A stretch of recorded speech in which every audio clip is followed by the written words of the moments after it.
예수님께서 골고다 산에 십자가를 지시고 올라가실 때 그 십자가의 무게를 견디다 못해서 중간에 쓰러지셔서 일어나지를 못하시게 됐습니다.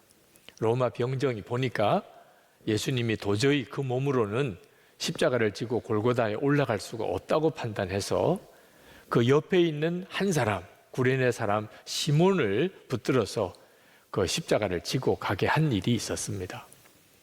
그때 예수님이 십자가의 무게를 견디지 못하고 쓰러져서 일어나지 못하는 그런 상황을 사람들이 다 지켜보았는데 그 중에는 주님을 따르던 여인들이 있었습니다. 그들은 얼마나 가슴이 찢어지듯이 아팠겠습니까? 그 예수님을 보고 정말 통곡을 하고 우는 여인들을 주님이 보시고 주님이 그 여인들에게 하신 말씀이 있었습니다. 예루살렘의 딸들아, 나를 위하여 울지 말고 너희와 너희 자녀를 위하여 울라 하셨습니다. 예수님은 다 알고 계셨습니다. 지금 예루살렘에 어떤 엄청난 재앙이 다가오는지를. 그걸 알지 못하는 사람들은 예수님만 참 불쌍하게 보인 거죠. 예수님께서는 이제 예루살렘이 얼마 안 가면 완전히 다 무너질 것을, 그 성만 무너집니까? 사람들은 끔찍한 일을 당할 것을 알고 계셨습니다. 주 70년에 로마의 장군 티투스가 예루살렘을 함락시킵니다. 돌 위에 돌 하나가 있지 않았다고 할 정도로 완전히 예루살렘은 무너집니다. 사람이 도무지 거기 있을 수 없게 만들었습니다. 성전은 다 불탔습니다. 어린 아이들을 로마 병사들이 집어 던져 죽였습니다. 여인들은 강간을 당하고 남자들은 학살을 당했습니다. 그리고 그 예루살렘 땅에 유대인들이 들어와 살지 못하게 만들기를 무려 1900년, 1948년에 가서야 비로소 이스라엘이 거기에 다시 건국을 하게 되니 이게 얼마나 끔찍한 일입니까? 그 일이 이제 바로 눈앞에 다가오는 거죠. 그 예루살렘을 보시고 주님도 우셨던 적이 있었습니다. 그래서 여인들에게 너희와 너희 자녀를 위해서 울라, 그렇게 말씀하신 겁니다. 그런데 이 주님의 말씀은 지금 이 시대에 부모들과 그리고 우리 다음 세대 아이들, 우리를 향하여 주시는 주님의 말씀이기도 합니다. 왜냐하면 우리 자녀들, 우리 다음 세대들이 살아가야 될 세상은 너무나 암울하기 때문에 그렇습니다. 영적으로 그렇습니다. 우리 아이들이 지금 죽을 병에 걸렸다거나 가출해서 집에 들어오지 않는다고 그런 상황이 아닐 수 있습니다.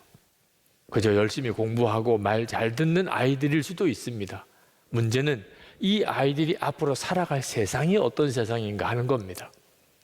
다음 세대 위해서 기도하면 숨이 막힐 때가 있습니다.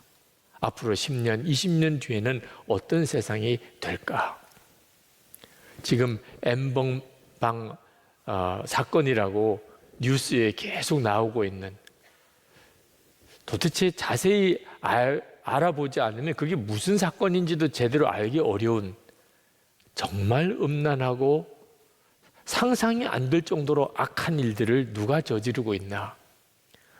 2000년 이후 세대, 지금으로 말하면 10대, 20대 초반입니다.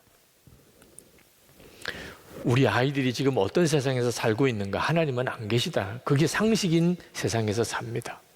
너 하고 싶은 대로 해. 너 하고 싶은 대로 하는 거야. 죄 아닌 기준이 이제 없어졌습니다. 그런 세상 속에서 우리 아이들이 자랍니다. 앞으로 이 아이들이 어떤 세상을 살아가게 될지 생각하면 소름이 끼칠 정도입니다.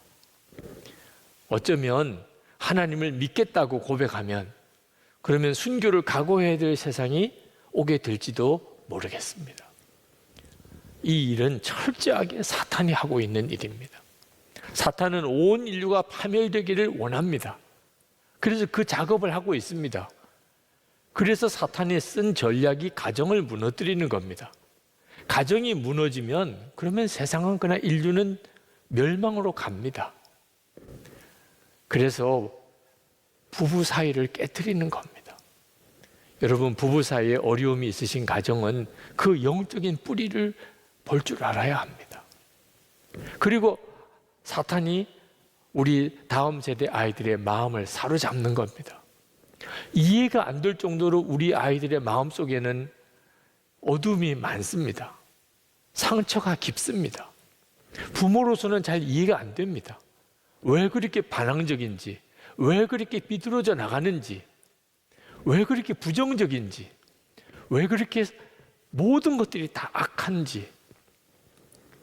마귀가 우리 아이들의 마음에 상상이 안 되는 걸 심어 넣어주고 있습니다. 어려서부터 음란의 영이 아이들 속에 꽉 차 있습니다.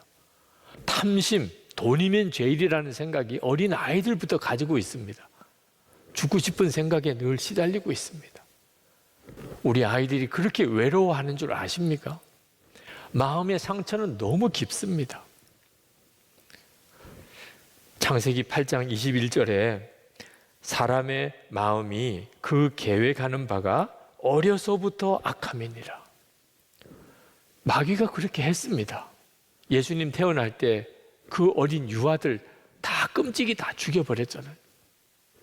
모세가 태어날 때 그 유아들 다 끔찍이 죽이는 일이 있었잖아요. 지금도 태중에서 죽어가는 아이들이 얼마나 많은 줄 아십니까? 이런 형편 속에 우리 아이들에게 공부 열심히 해라, 말 잘 들으라, 통하지가 않는 겁니다. 여러분, 여러분의 자녀들, 또 여러분 주변에 가까이 보는 아이들이 하나님을 정말 믿습니까? 그 아이들의 마음속에 영생, 진정한 영혼의 생명이 있습니까? 주님의 음성을 듣습니까? 주님과 친밀히 동행합니까? 문제가 생길 때, 어려운 일이 생길 때, 유혹이 올 때 하나님의 말씀대로만 살아야 한다는 믿음이 있습니까? 우리가 정말 아이들을 위해 기도해야 될 제목입니다. 성경이 말하는 진리, 십자가의 복음, 지금도 함께 계시는 예수님과의 친밀한 동행을 누가 도대체 우리 아이들에게 가르치고 실제로 경험하게 해줄 수 있습니까? 부모가 해야 하는 거죠. 이 일이 눈물의 기도가 없이는 불가능한 일입니다. 우리는 자녀를 교육하는 것이 아니고 엄밀히 말하면 자녀의 마음을 사로잡고 있는 마귀와 싸우는 겁니다. 신천지 이단에 빠진 자녀들을 위해서 정말 통곡을 하는 부모의 그런 기도를 지난 성령 집회 때 보았는데, 마귀에게 마음을 빼앗긴 우리 아이들을 구원해 내야 하는 것이 지금 현재 부모와 부모 세대에 해야 될 사명입니다. 부모라면 자녀 위해 기도 안 한 사람 없을 거고 울어보지 않은 사람 없을 겁니다. 부모의 눈물이라고 그랬는데 부모 위해서 안 울어본 사람 누가 있겠어요? 그런데 문제는 도대체 어떤 문제로 우리 자녀를 위해서 울었냐, 기도했냐 하는 겁니다. 우리 자녀들 학교 성적 때문에 다 기도했을 겁니다. 진학 문제 때문에 기도하고 그것 때문에 울기도 했습니다. 좋은 성적 못 얻었을 때, 합격하지 못했을 때 입을 뒤집어 쓰고 아마 울어보셨을 거예요. 아이들 군에 갈 때 그때 부모 중에 안 운 부모가 몇이나 있겠습니까? 어느 날 엉뚱한 아이 하나 손잡고 와가지고 결혼을 하게 해달라고 뗐을 때 정말 기도하고 울 수밖에 없는 일이죠. 우리는 대부분 이런 문제로 자녀들을 위해서 기도도 했고 울기도 했습니다. 근데 진짜 정말 눈물로 기도해야 될 일이 뭡니까? 우리 자녀들의 영혼입니다. 우리 자녀들이 하나님의 나라에서의 삶을 사느냐 하는 겁니다. 우리 아이들이 살아갈 이 세상, 이 나라, 우리 민족입니다. 그건 정말 울어야 부모가 눈물로 기도해야 될 영역입니다. 진짜 중요한 문제에 대해서는 부모 자신이 별로 관심이 없습니다. 영적인 눈이 뜨여져 있지 않기 때문에. 저희 부모 세대 어른들, 그분들은 참 눈물이 많으셨던 것 같습니다. 왜 그럴까 하고 생각해 보니까 그분들은 기가 막힌 삶을 사셨던 분들입니다. 여러분, 피난을 말은 많이 들어보았지만 아마 거의 상상은 못 하실 겁니다. 전쟁이 터졌을 때 예수를 제대로 믿으려면, 그러면 여기서 있을 수가 없어. 보따리 하나 싸고 집, 세간살이 그냥 다 버리고, 그리고는 무작정 대책도 없이 피난을 떠나는 심정, 여러분 상상되십니까? 실제로 겪어보지 않은 사람은 그 심정 이해 못 하실 겁니다. 우리 부모 세대는 그런 세대였습니다. 예수 제대로 하나 잘 믿어보자고 집 버리고 고향 버리고 세간살이 다 버리고 보따리 하나 쓸고 정처 없이 그냥 길을 나셨던 분들입니다. 그런 분들이니까 그분들은 그냥 고개만 숙이면 눈물인 거예요. 지금처럼 냉난방, 이건 정말 사치스러운 이야기입니다.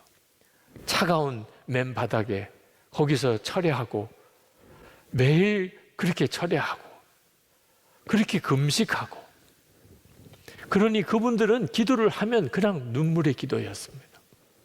그렇게 그분들은 살아오셨고, 지나고 보니까 그 눈물의 기도 때문에 우리가 이렇게 있는 거더라고. 지금의 제가 있는 거고, 우리나라가 있는 거고, 우리 한국 교회가 있는 거예요. 그냥 있는 게 아닙니다. 정말 부모 세대에 눈물이 있어서 있는 거예요. 그런데 한 번은 나라와 민족과 이 민족의 통일을 위해서 연합 기도회가 있었을 때, 그때 한 섹션이 다음 세대를 위한 기도였습니다. 다음 세대를 위해서 기도합시다. 그때 다음 세대를 위해서 기도하는데 속에서부터 통곡이 나오더라고요.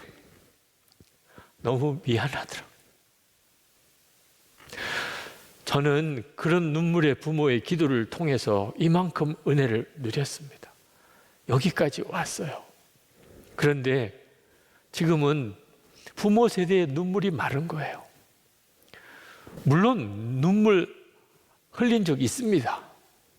학교 성적 때문에 좋은 학교 가라고, 군에 가서 결혼 문제 때문에 진짜 흘려줘야 될 눈물을 흘리지 못하는 겁니다. 우리 다음 세대는 어떻게 보면 불쌍하더라고. 눈물의 기도가 메말른 그런 부모로 인하여 진짜 기도가 없는 세대, 눈물이 뒷받침 못한 세대가 되어버렸더라고요. 제가 설교를 하면서 그래도 성도들에게 좀 은혜가 되는 설교가 될 때가 있고 아닐 때가 있는 차이가 뭘까 돌아보니까, 설교 준비하면서 눈물이 있었던 설교와 눈물이 없었던 설교가 결과가 다르더라고요. 한 번은 나라를 위해서 목회자 기도 모임을 하는데 저에게 기도의 인도를 맡겨서 기도 준비하다가 회개 기도를 해야 할 것 같더라고요.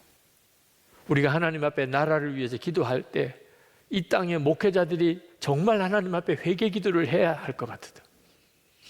무엇을 회개할까? 그러니까 생각이 나요. 우리 목회자들이 잘못한 게 많더라고요. 그런데 문제는 늘 모여서 기도할 때마다 늘 나왔던 기도 제목이에요. 하나님, 이거 잘못했어요. 저거 잘못했어요. 모르는 바가 아닙니다. 그런데 마음에 감동이 뜨겁게 안 와요. 역사가 없는 회개 같아요. 그냥 입으로만 하는 회개 같아요. 왜 그럴까?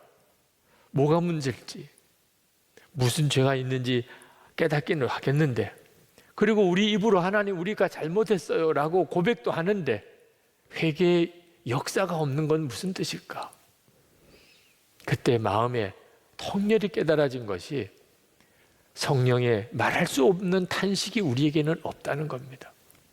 우리 안에 오신 성령께서 말할 수 없는 탄식으로 기도하신다고 하셨어요. 아니, 그분이 뭘 말할 수 없는 탄식으로 기도할 게 있겠습니까? 성령 하나님께서. 결국은 우리 문제잖아요. 죄는 우리가 지었고 잘못도 우리가 하고 있고 문제도 우리에게 있는데 우리 안에 오신 성령께서는 말할 수 없는 탄식으로 우리를 위해 기도하시고 우리는 그냥 입술로만 회개하고 마니 이것이 진짜 우리가 하나님 앞에 회개할 제목이구나. 눈물이 없는 곳에는 하나님의 역사가 없더라고요. 여러분, 우리가 진짜 자녀들을 위해서, 다음 세대를 위해서 우리가 기도하고 교육관도 건축하고 한다면 무엇보다도 부모의 눈물, 부모 세대의 눈물이 있어야 합니다. 솔직히 자녀 사랑하지 않는 부모 어디 있습니까? 우리 마음속에 다 자녀 사랑하죠. 잘 됐으면 좋겠다는 마음 간절하죠. 좋은 세상에서 살았으면 좋겠다는 마음 간절하죠. 문제는 우리 속에 있는 이 사랑이 자녀들에게 제대로 전달이 돼야 합니다. 엄마 아빠는 나를 사랑하셨어. 이렇게라도 인정할 수 있어야 되잖아요. 요즘에 아이들 만나보면 엄마 아빠가 가장 싫대요. 세상에 이 기가 막힌 일이 왜 그렇습니까? 의사이신 어떤 성도님이 하루는 초등학교 다니는 딸로부터 그런 원망을 들었답니다. 아빠, 난 아빠가 인상 쓰는 게 제일 싫어요. 바깥에서는 항상 웃으시면서 집에만 오면 인상을 쓰잖아요. 그 성도님이 깜짝 놀랐대요. 자기는 그동안에 늘 딸이 문제라고 생각했대요. 딸이 좀 밝은 얼굴로 살면 좋겠다. 그런데 집에 와보면 딸이 늘 인상 쓰고 늘 투정하고 늘 짜증내고 늘 불평하고 그래서 늘 지적을 해줬대요. 너 그런 얼굴로 살면 안 돼. 너 감사해야지. 너 기뻐해야지. 근데 이제는 거꾸로 아이가 아빠, 항상 아빠는 집에만 오면 그렇게 인상을 써요. 그러고 보니까 자기가 딸 바로 잡아주려고 하다가 보니까 자기가 늘 그렇게 살고 있더라는 거죠. 너무나 안타까워서 그가 하나님 앞에 기도했답니다. 교회에서는 더할 수 없이 좋은 신자이던 내가 왜 가정천국은 이룰 수 없는 걸까? 교인들에게는 누구 아빠만한 사람이 없다는 말을 들으면서 아내와 딸에겐 왜 자기 중심적이란 말을 들어야 할까? 산기도 철야기도 새벽기도 몸이 상하도록 드리고 있었는데 가정에 왜 진정한 평안이 지속되지 못할까? 그게 숙제였대요. 바깥에서는 그런 대로 좋은 평가를 받아요. 문제는 집에서 아내에게 자녀들에게 평가가 안 좋은 건 왜 그렇지? 고민하다가 답이 그 아버지의 그 아들이라는 거예요. 엮이는 가정에서 자랐습니다. 어려서 보았던 아버지의 모습, 그렇게 싫었던 아버지의 모습, 어느 순간에 자기가 그대로 하고 있다는 거예요. 이게 너무 끔찍하더래요. 그러면 내 딸 아이에게도 그대로 이 상처를 물려주고 마는 거 아닌가? 그동안에 그렇게 설교를 들으면서 나는 죽고 예수로 살라. 안 돼요. 어떻게 그렇게 살아요? 그러고 있었는데 이제는 안 된다, 못한다 말할 때가 아니라는 거예요. 이제는 내 대해서 해결해야 된다. 왜 나는 죽고 예수로 살아야 하나 너무 분명하더래요. 집에서 아내에게, 딸에게, 남편으로, 아버지로 제대로 좀 믿음의 유산을 물려주고 정말 가정의 천국을 누리게 하려면 그 길밖에 없다는 것을 알게 됐다는 겁니다. 여러분 24시간 예수님을 바라봅시다. 나는 죽고 예수로 삽시다. 아마 귀에 못이 박히도록 아마 들으셨을 거예요. 선한목자교회 교인이라면. 그러나 들은 게 문제가 아니고 그대로 살아야 하는 거죠. 그게 가정에서 필요한 겁니다. 부부 사이에 나는 죽고 예수로 사는 복음이 우리 아이들에게, 자녀들에게 정말 나는 죽고 예수로 사는 아빠가, 나는 죽고 예수로 사는 엄마가 필요한 거예요. 그래야 우리 아이들이 살아계신 주님을 만나요. 지금도 함께 계시는 주님을 말로 듣는 게 아니고 실제로 부모의 삶을 통하여 모습을 통해서 본다는 거예요. 그 외에는 우리 아이들에게 진짜 생명의 복음, 살아계신 주님을 전해주고 만나게 해줄 방법이 없어요. 교우 여러분들에게 이번 가정 부흥회를 맞아서 책을 하나 선물을 해드리고 싶었어요. 십자가에서 살아난 가정이라는 책을 이번에 출간을 하게 됐습니다.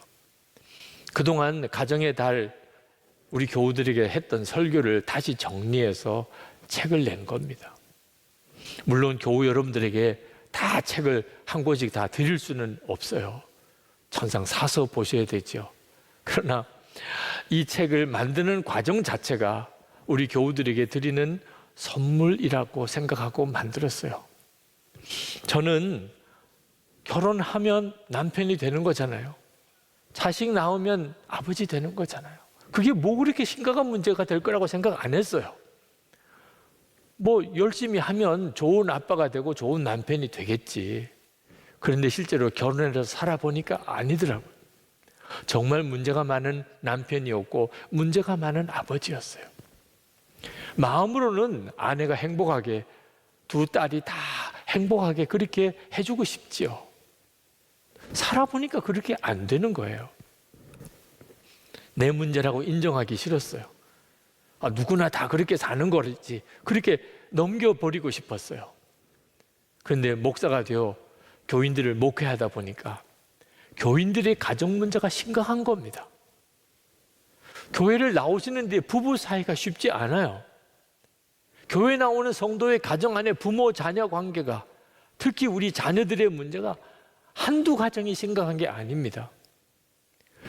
이건 가정 사역을 해야 되겠구나. 그래서 해마다 5월이면 설교하던 시리즈 설교를 내려놓고 가정을 주제로 설교를 해마다 했습니다. 이제는 가정 부흥회라고 아예 이름을 붙였어요. 그리고 가정 세미나를, 부부 세미나를 계속 해왔습니다. 그런데 문제는 가정 세미나를 하고 가정을 위해서 설교를 하는데 제가 걸리는 거예요. 제가 해결이 안 된 것을 어떻게 설교합니까? 제가 그들께 살지 못하는 것을 어떻게 성도들에게 가르칠 수 있나요? 가장 힘들고 어려운 일이 부부 세미나였고 가장 하기 싫은 설교가 가정 주제의 설교였어요. 나는 죽고 예수로 사는 십자가의 복음.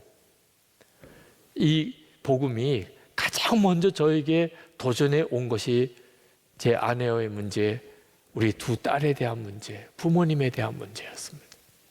설교를 준비하면서 그렇게 힘들었어요. 정말 어떤 때는 하고 싶지 않았어요. 설교를 하면 그렇게 살아야 되는 거고, 그렇게 먼저 순종하고 난 다음에서 설교를 해야 되는 거니까. 그런데 지나고 보니까 가정을 주제로 했던 설교가 저를 살린 거예요. 그렇게 설교를 했었기 때문에 지금 이렇게 여기까지 온 거예요. 설교자가 누리는 가장 큰 축복은요, 모든 설교를 가장 먼저 듣고 가장 진지하게 듣게 된다는 거죠. 그래서 교우 여러분들에게 이 책을 선물해 드리고 싶은 겁니다. 결국은 여러분들이 겪고 있을 문제이기 때문에 그렇습니다. 이제 우리 같이 하나님 앞에 기도하는 시간을 갖겠습니다. 하나님, 부모의 눈물로 우리의 자녀를 기르겠습니다. 그리고 그 마음을 담아서 여기에 우리 아이들을 위한 교육관, 그리고 복음 방송센터를 짓기를 원합니다. 이 일을 우리가 믿음으로 순종해 갑니다. 주님의 역사를 이루시기를 원합니다. 우리 다 같이 통성으로 기도하겠습니다.